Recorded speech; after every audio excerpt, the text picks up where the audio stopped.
hacerlo, pero ya vemos la advertencia que nos hace el Apocalipsis.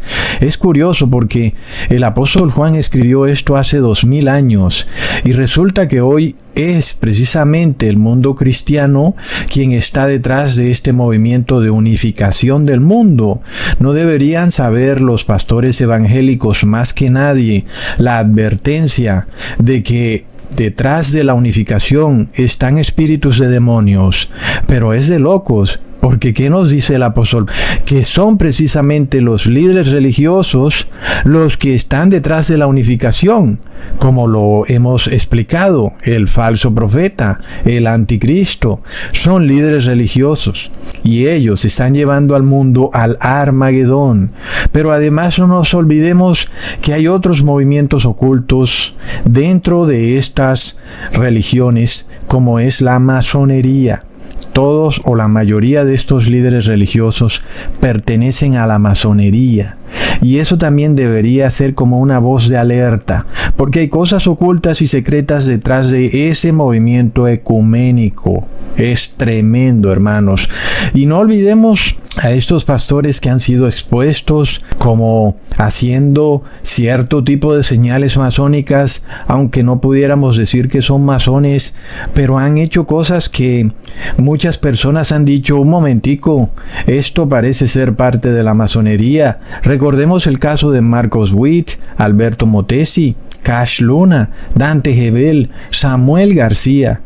Todos esos pastores son vaticanistas y por tanto están poseídos por estos espíritus a manera de ranas. ¿Y cuál es el objetivo de esos pastores? Es la unificación. ¿Y qué nos dice el Apocalipsis?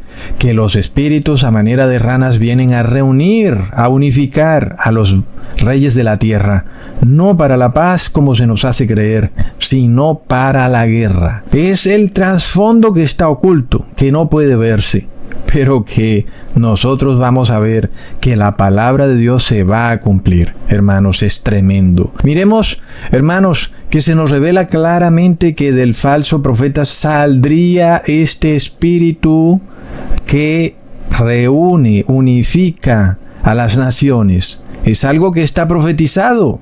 Hoy lo estamos viendo que se hace realidad. Como les he dicho, es que ya casi que no hay diferencias en las naciones.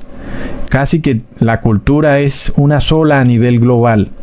Pero lo único que sigue dividiendo a las naciones es la religión, hermanos. Entonces, ¿quiénes son los que vienen a derrumbar las barreras de la religión? Pues son los líderes religiosos.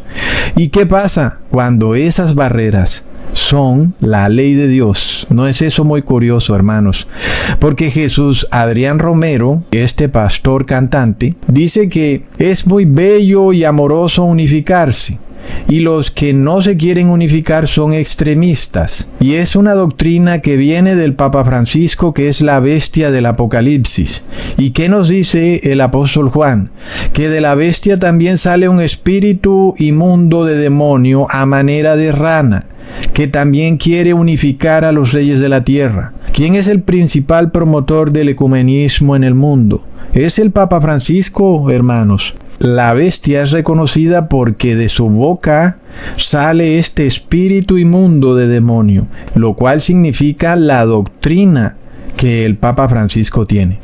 Básicamente la doctrina es: derriben la ley de Dios para poder unificarnos, porque lo único que separa a las iglesias es la ley de Dios, y los que se aferren a la ley de Dios son llamados extremistas por el Papa Francisco, y también Jesús Adrián Romero los llama extremistas. ¿No es tremendo, hermanos? Es decir, que ambos, bestia y falso profeta, están completamente de acuerdo. Pero miremos lo que dice la palabra de lo que ocurre después de que los reyes de la tierra se unifican.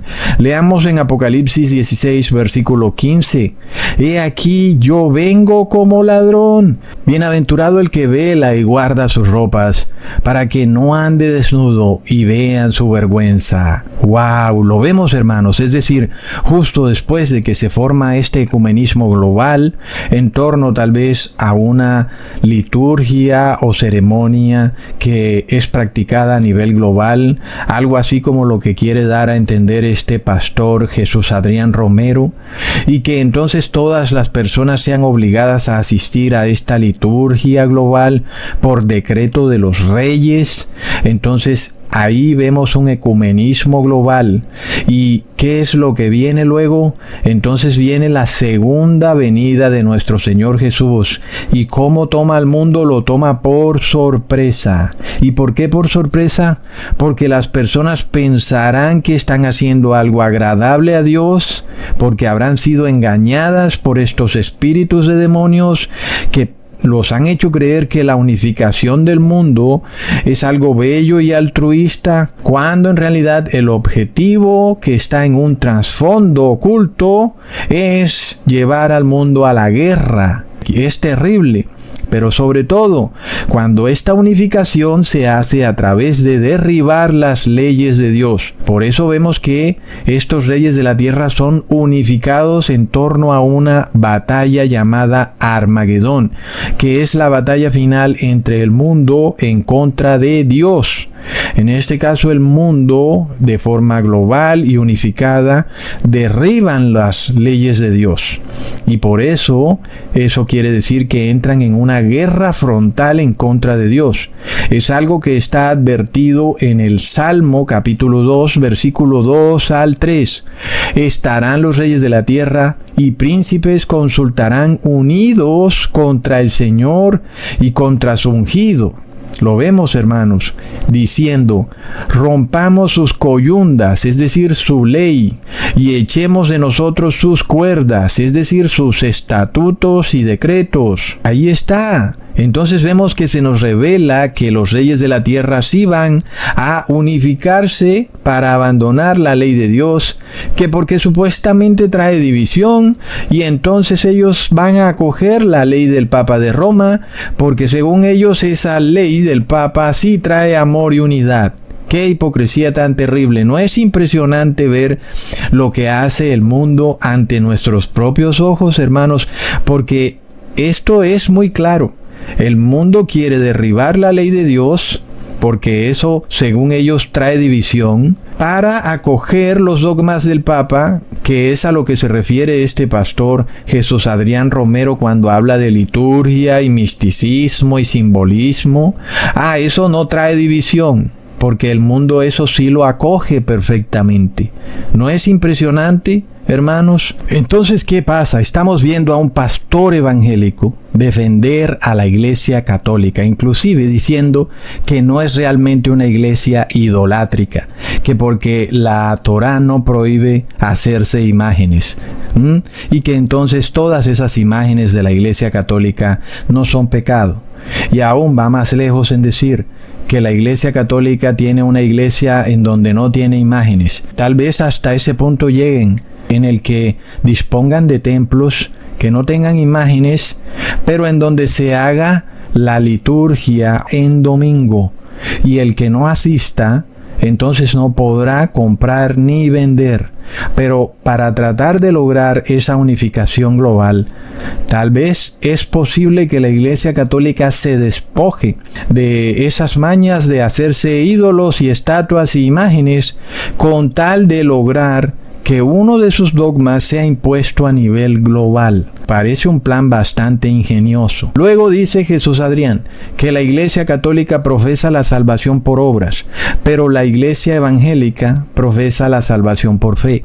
Sin embargo, dice este pastor cantante que la fe sin obras está muerta, y que por tanto para salvarse se requiere la fe de los evangélicos y las obras de los católicos. Es decir, que ambas iglesias tienen que unirse para encontrar la salvación. Lo vemos, hermanos.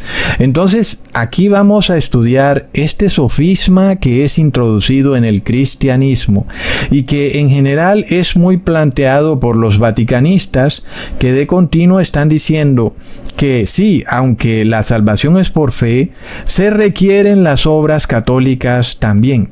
Y esto va de la mano del falso profeta, que apoya semejante error doctrinal. Entonces vemos que a la final se trata de despojar al cristiano de la ley ley de Dios, porque la fe que practican los evangélicos no tiene la ley, y las obras que practican los católicos tampoco tienen la ley. Entonces, al unirse estas dos iglesias, pues se unen en torno a una falsa fe y a unas falsas obras, dejando a un lado la ley de Dios. Todo eso, según ellos, es para lograr la salvación por fe con obras. Así que miremos hasta dónde van. Es como un gran sofisma que se introduce en el cristianismo para llevar al cristiano a un grave error, para lograr un ecumenismo. Entonces es importante que estemos instruidos en estas cosas. Miremos esto que aparentemente es como una contradicción de la Biblia, pero sabemos que la Biblia no se contradice en lo absoluto, pero tenemos que estar muy instruidos en estas cosas para no ser engañados y sobre todo para poder dar testimonio de la verdad. Leamos en Romanos capítulo 3, versículo 28. Así que concluimos que el hombre es justificado por fe, sin las obras de la ley. Está claro, ¿verdad, hermanos? Pero ahora leamos en Santiago capítulo 2, versículo 24. Vosotros veis, pues, que el hombre es justificado por las obras y no solamente por la fe. Parece como una contradicción, ¿verdad? Porque primero el apóstol Pablo dice que el hombre es justificado por fe. Luego Santiago dice que el hombre es justificado por las obras, no solamente por la fe.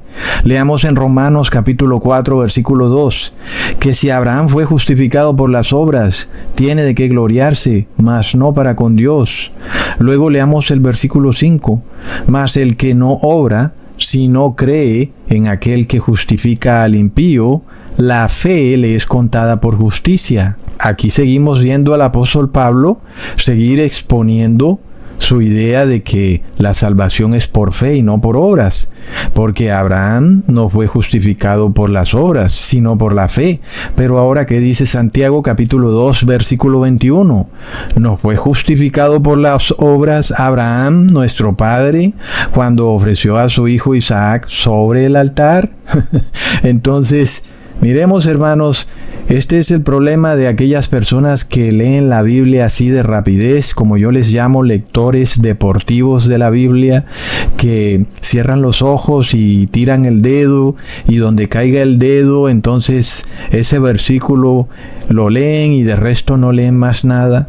Pero vemos entonces que esas personas son fácilmente llevadas a pensar que la Biblia se contradice, cuando la Biblia no se contradice en ningún momento. Simplemente es nuestra falta de conocimiento la que no nos deja ver claramente qué es lo que ocurre. Pero los líderes religiosos que tienen este espíritu de demonio a manera de rana se aprovechan del desconocimiento que tienen las personas de la Biblia para llevar a los feligreses a error. En este caso, cuando vemos que el apóstol Santiago dice que las personas se justifican por las obras y no solamente por la fe. Y como ya vimos, la madre ramera, que es la Iglesia Católica, tiene unas obras y ella se justifica a través de sus obras, que son sus ceremonias, sus rituales, ir a la misa en domingo, hacer múltiples repeticiones de oraciones, el bautismo en agua, etc. Por otro lado están sus hijas, las iglesias evangélicas, las cuales se justifican por la fe, lo cual quiere decir que el feligrés no tiene que hacer ningún tipo de ceremonia ni nada. Simplemente el pastor